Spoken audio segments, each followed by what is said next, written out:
Why does anyone still bank with the ANZ?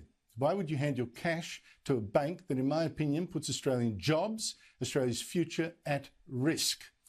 ANZ has stopped funding the world's largest coal export port, which happens to be the one in Newcastle, New South Wales, because it goes against its new global warming religion. Coal is a planet killer, ANZ reckons. So last year it said, oh, this bank is pulling out of financing projects that dig out coal for your electricity or for the power stations that use them to produce the most reliable electricity we actually have. Now, I think this makes no sense. Global warming has not produced the disasters we were told. In fact, we've got fewer cyclones, bigger crops, more rain over the century, and nothing we do in Australia would actually change the weather anyway.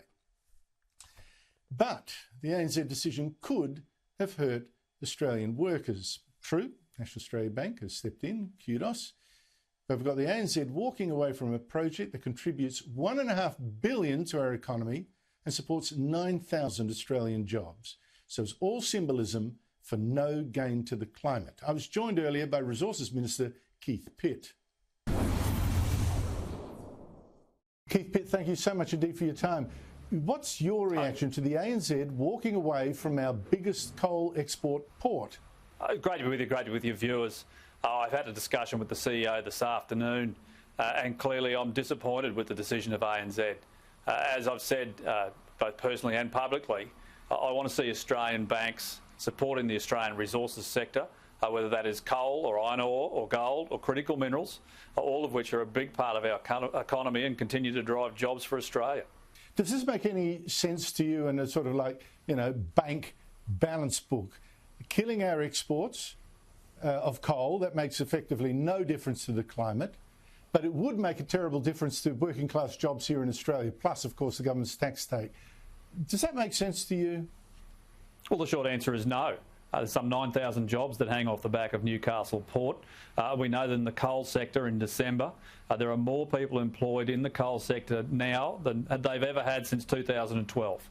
So that doesn't look like something which is in decline. It's an industry for which we have a great product. There are suppliers, Australians supplying to those buyers right around the world. We've got a high quality product, we can deliver it efficiently, we're very effective, we're cost effective, and we've got a lot of people out there working hard. They're busting their backside, to be frank, Andrew, to deliver these products to the world, and so they should. It makes me so cross when I see this kind of pointless symbolism that actually hurts, poorer Australians, working Australians. How do you think consumers should react? Would you blame them if they walked away from the ANZ in protest? Not at all. I mean, they'll make decisions around what's best for them in terms of repayments and where they can get a mortgage. But if you're out there working in the coal sector, well, I think you should be supporting the banks that support you.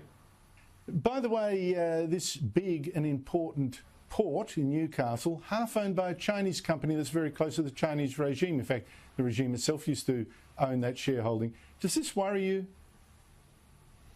I mean, foreign investment's been a big part of Australia, but as I've said, I'd like to see more support from Australia's big four banks, particularly into the resources sector. There are international financiers who are falling over themselves to invest in our country. I'd like to see Australian financial institutions, including banks and superannuation funds, to be frank, out there supporting our industries which are growing our economy. The resources sector's had a great last quarter, up more than $22 billion on forecast.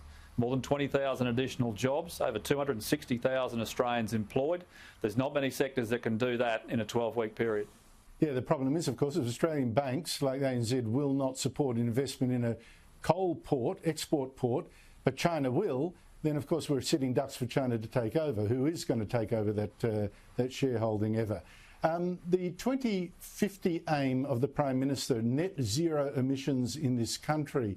Three of your fellow National MPs, Bridget McKenzie, Barnaby Joyce, Matt Canavan, all of them former ministers.